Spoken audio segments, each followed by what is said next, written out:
Hello everybody, Ian Maddox, Hitchcock Maddox Financial Partners, continuing our COVID comeback series. We've had a series of amazing guests the last 4 or 5 weeks, and today I'm joined with Bobby Mason, CEO of SPOC Automation. Bobby is a friend. I've known him, his wife, his kids through church for a number of years. He's not a client, but he's got a lot of things to share with us today.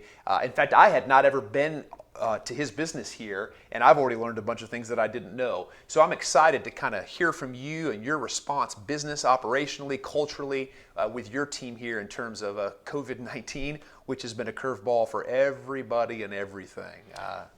It has been, and thank you. It's an honor to be here. Appreciate you. Give us just a 90, 120 second backdrop. Give us kind of the story of SPOC. Like, who are you guys? What do you do? For our viewers, you know, there's so many different businesses around, and Sure. You guys. We are a family-owned business.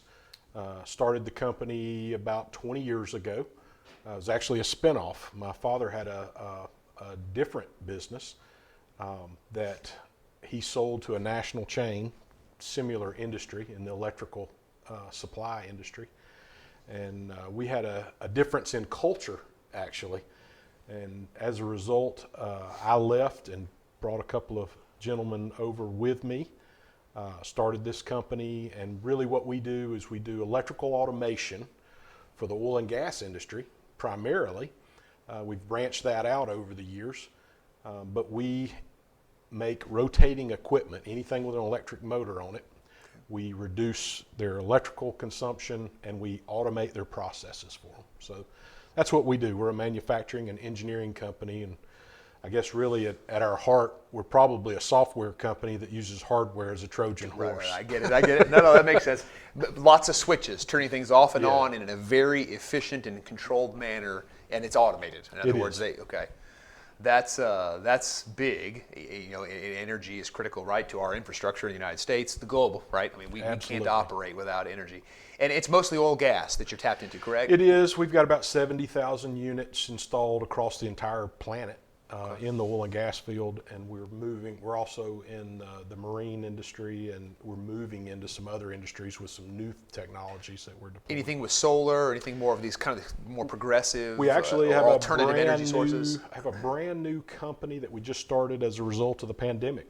Okay. Quite frankly, it's called SPOC Grid Inverter Technologies. Okay. It actually uses our exact same hardware, but it brings in electrification of multiple media. So we can handle wind, energy storage with battery systems or supercapacitors, generation from generators, power, utility, and help customers utilize the best technologies that are available for their energy consumptions at that point of time. So whether you're trying to do peak shaving to cut down on your demand charges, whether you want to do it for emergency purposes, or whether you just want to pick what's the most cost effective at that particular point, we can do all of those things. And I understand in reference to that spin-off company, our offline conversation, the Department of Defense has really liked some of the stuff that you're doing. We've got a lot of opportunities in really every market, industrial, DOD, marine, as well as our oil and gas. But anywhere where there's energy being consumed, there's always a opportunity to make it more efficient. And marine's a great example. You wouldn't think about it, but on work boats, the big ones, fishing boats. Well, not necessarily fishing boats, really more industrial boats. Industrial boats, okay. And cruise liners and things of that nature. But an industrial work boat, there's a big project going in, like up in the East Coast with the windmills. And they have to have specialized vessels to feed that. So if you can have a hybrid, you have a generator running your main propulsion and creating energy for your hotel load on those things. What if you could reduce your fuel consumption by 40% and reduce your emissions significantly also? Wow. So you're hitting this from multiple angles. So we have opportunity to help people with their environmental issues, with their energy consumption, and lower their operating cost. You clearly have a niche product, but from again, knowing you for a number of years and even just conversation prior to clicking on the video here, that's not what excites you most about SPOC, though. No. Give me the background of what you love the most about this company. It's the people. We have we have been tremendously blessed, and we have a culture here that we have fostered. It was actually something that sparked the nucleus of the company, which was around culture, and we call that Lift Up. And it's something that we've worked on and grown and matured and continue to work on constantly. But it's world-class people and helping them and giving them an opportunity to not only lift themselves up, lift up our company, our customers, and this industry, as well as this entire country. Yeah. Let's carry that because that lift up, I love it. Let's carry that through this concept or this filter of the last 16 months. So COVID-19, global pandemic, I've said this on every video, it's affected everybody and everything, right? Nobody dodged that bullet. Very few people dodged that bullet. So operationally, your company, your team, what was the greatest challenge that you all faced? What was the thing that you're just like, man, I wish I could just wish this away? You know, we were really blessed that today you can look at it as a blessing. At the time, 2020 hindsight, right? It was a little bit different, but not only did we have COVID, we had an oil crisis. Right, that's So true. we went negative $35 a barrel Right. on oil. Tankers sitting out in the Which ocean. literally turned our revenue spigot off. We had a 65% drop in revenue immediately. Just we had to reforecast, but we were really blessed to have had good sound financial principles in place, always, trying to do the right things there. But really the biggest difference for us was that culture. And that lift up culture kicked in, and it's one of the most gratifying things I've ever done. Because in that doom and gloom, the business is dried up, the industry may not actually survive, and a lot of them haven't. We were fortunate in that our culture and our stick-to-itness to our core values of who we are and what we believe, we were able to keep all of our people. So we were able to pay everyone to stay at home. We had been very fortunate that we had planned ahead for some of that, but never, I wished I could sit here and say I was smart enough to plan for a pandemic and an oil crisis, but that would be a lie. None of us could have anticipated that, right? No. I mean, that's... However, our business system sits on the cloud. We were early adopters to Salesforce, and about 7 years ago, we wanted to take 5 business systems and consolidate them all on the Salesforce platform, and we had made that move. So literally outside of production, shipping, and receiving, every single job function was 100% on the cloud. Wow. And so it was a somewhat bumpless. It was obviously there's communication issues, so we had to double up. I use a lot of video in our company. A product called Vidyard. It's a video tool that you can embed into emails direct from your laptop or your phone. Our team actually even stepped up. They took it upon themselves. We consider ourselves an innovation company, and I consider every single employee from the brand new kid that's working here summertime on the dock to the C-suite. It doesn't matter. Everyone's an innovator. We actually reward based on that and give accolades as well as financial reward for innovation. And they just stepped up during that. And it's because of that culture. It's infused into who we are. We came up with a thing that we call 2-minute drives. We realized that in the industry, there's going to be a lot of losers. There's going to be a lot of people that will lose their jobs, and they may never even return to the oil and gas industry again. It's very volatile. It always has been. It always has been. Always has been. So what my team decided to do was we made these 2 to 4 minute drives. We put them on the website, and we called it 2-minute drives. We make drives, so it was a perfect segue in. But it really was sharing our intellectual knowledge and gifts to people that may not ever even come back to the industry, but it could give them knowledge that's transferable wherever they wanted to go from an electrical and an automation standpoint. Right. And so we put together about 40 of those so far, and that's actually grown legs and continued. We had innovation we took video and put it into frequently asked questions, so that instead of just looking up answers, we actually have tutorial videos that we added to the website. We spun off a whole new company.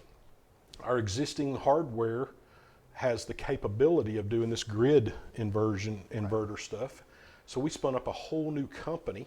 We've applied for a couple of patents already as a result of it. So yeah, the revenue was off, but I'm gonna tell you, last year was the biggest blessing that we have ever had, because we focused together as a team, and we You made got progress. through it, and that's perfect, because I was going to interject in just the sense that you know what I do, right? So selfishly speaking, anything that I can glean from a financial planning standpoint, whether it's for individuals or businesses, and you know this, that while businesses are more complicated, the concepts are the same. Absolutely. Running a family financially, running a business financially, same a different concepts, scale. right? It's just different scale. You may have more inputs at the business level, right? But it's the same concept.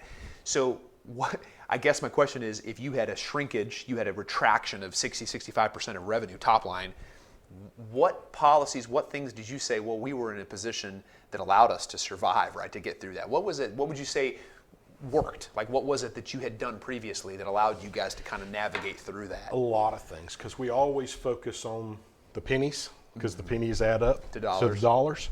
Right. So, yes, we buckled down really tight, obviously, last year. Probably mostly on the expense side, right? But it was Spending only on the side. expense side. Right. That's right. And we had already put in years of practice of trying to reduce, and it's kind of in that innovation award mentality, because we reward people for improving product, process, and only way you get credit for that, though, is if it saves us time or money.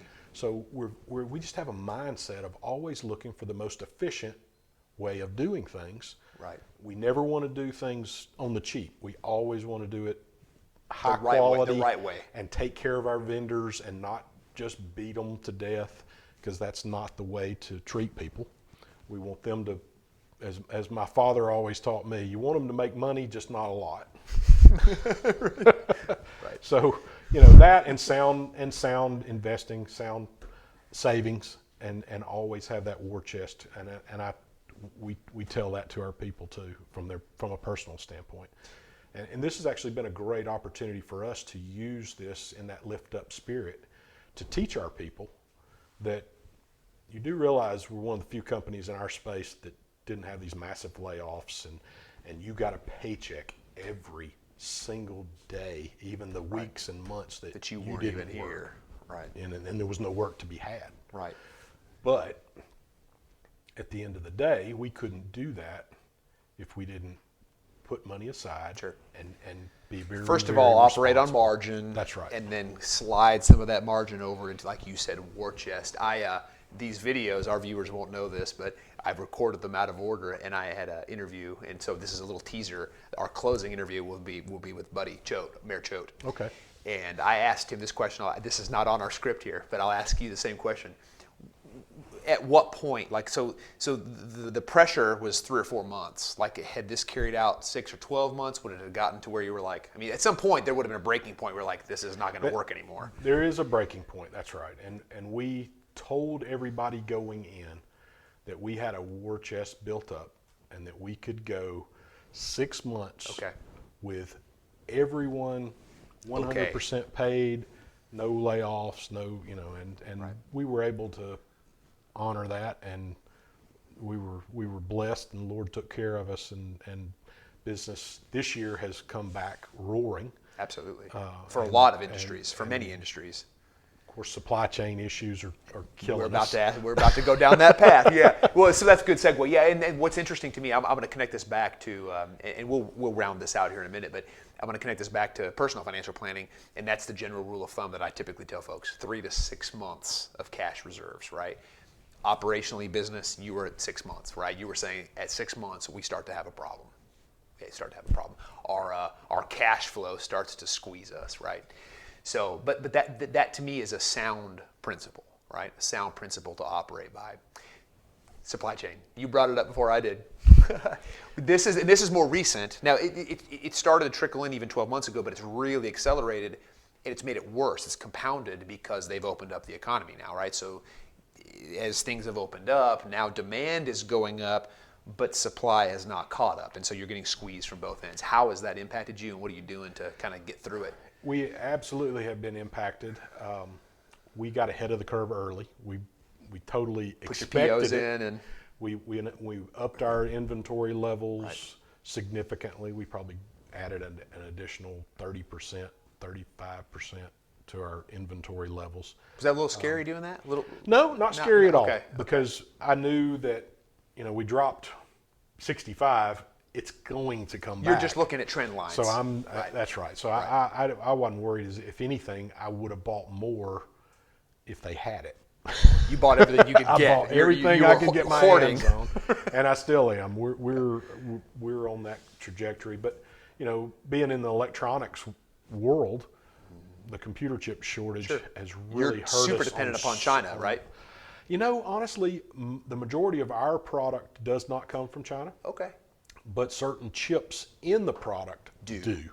And so a lot of our product actually ends up coming from Europe and from the U.S. Okay. We try not to use... You try to use more U.S. if you can. U.S. is our first choice, and our core product, we have a partner that one of our largest vendors that's based out of Europe, and they've got some components, board level components, that the chip shortages has affected, and so we're dealing with it, but we're doing better than anybody else in our industry. I presume you've had to have conversation because it's delayed, right? It's delayed shipment times, delivery dates, all that. So what you're relying upon now is your relationship with your client to say, hey, here's what we're doing to address this. It is. We're 60 days late. We're 90 days late. Whatever it is, everything backs up. Our industry typically is for the industry, it's usually an 8 to 10 week lead time on product. Mm-hmm. We actually have carved out a phenomenal position, a leadership position in the industry, because our normal lead times are 4 weeks. Wow. And it's 2 to 4 is what we normally quote. So now we're pushing out to 8. So you're basically getting more into the standard. I'm getting more into the standard. We're into 8, sometimes 12. But the customers, because we have performed so well for so long, have given us plenty of grace, because when we go to them and tell them our lead times are off, they're like, you guys are rock stars, because everybody else is twice 14, 20 weeks for comparable type equipment. This is my kind of closing question. It's been similar to ones I've asked other guests. Hindsight, right? You look backwards. What would you say, because this was new, right? So certainly you've learned something. You weren't prepared. Nobody was prepared. So when you look back over the last 16 months, what would you say that you would identify as being the most significant learning? And maybe this is two sides of the same coin. What would you recommend? What would be your advice going through this to another small manufacturer, wherever they are? Whoever's watching this, I have no idea, right? Whoever watches this video. So hindsight and then forward projection. That is a great question. From a hindsight standpoint, I can truly say that it was one of the biggest blessings the company's ever received. Fundamentally secured any doubt in any employee's mind about our lift-up culture. Interesting. Yeah. It's worth more than gold. Right. And the Lord just blessed us through the whole thing on so many fronts. I can't even begin to tell you how much. From a process and a business standpoint, if I were going to give advice to anyone, I don't care if it's a small business or a large, because we're a mid-size ourselves, and I've been there. Right. We started a process about 9 years ago that we call Execution Maximizer, and it's where we set our 1 year, 3 year, and 10-year goals. And then the 1 points to the 3, 3 to the 10. Sure. And then we break that process down to quarterly. So we then create these rocks, which is, if you've ever heard of traction, it's the same thing as Execution Maximizer. So we set corporate goals quarterly that point to that 1 year goal. And we have corporate rocks, and then we have departmental rocks. And those corporate rocks the definition of that is it's a major initiative that we can accomplish in 90 days. So it's eat the elephant one bite at a time process. Right. But as it builds upon itself, had we not been doing that and had all of the structural things in place, we couldn't do what we're doing today. We wouldn't be where we're at today. Right. And it's a beautiful process when you really break it down, because now the things that we're accomplishing, you can look at it. It's just like building any foundation of a house or your financial foundation. Right. Sure. It takes pieces, and it takes a solid foundation, and then once you do that, that's when you start building the creative and the really beautiful architecture of your home, your finances, or your business. And so I fully I'm just totally sold on the fact that make a plan and break it down, and then stick to that process regardless, and have accountability. Let me summarize that from my perspective, and I may say the same thing you just said, but in a different way. Identify what's most important to your success, whether it's a family or a business, whatever your core values are, whatever you're trying to accomplish, and then stick to those, right? Like layer them in and say, we have to do this, we have to do this, we have to do this, and come back to them again and again and again. Revisit those core important things that you need to accomplish. What is it that the foundation, right? If I don't have these things, the house falls. Is that what you're basically saying? It is. Yeah. And that accountability, which is the other part. Right. Every single week in our leadership meeting, the one thing that I ask on those 3 to 5 corporate rocks is, are we on track? Right. Yes or no? Don't want to hear about a bunch of if detail. No, why? If no, who in this room can help us get it back on track? And that accountability, whether you're talking about your personal finances, your business, whatever, that's an important part of it, because you can have all the goals in the world, but if you don't hold yourself and others accountable to doing the things, the hard things, or invite others into your story, into your life, to be that accountability source. Absolutely. Yeah. That's great. That's great. Great conversation. This is a phenomenal continuation of this COVID comeback series, and I appreciate your time.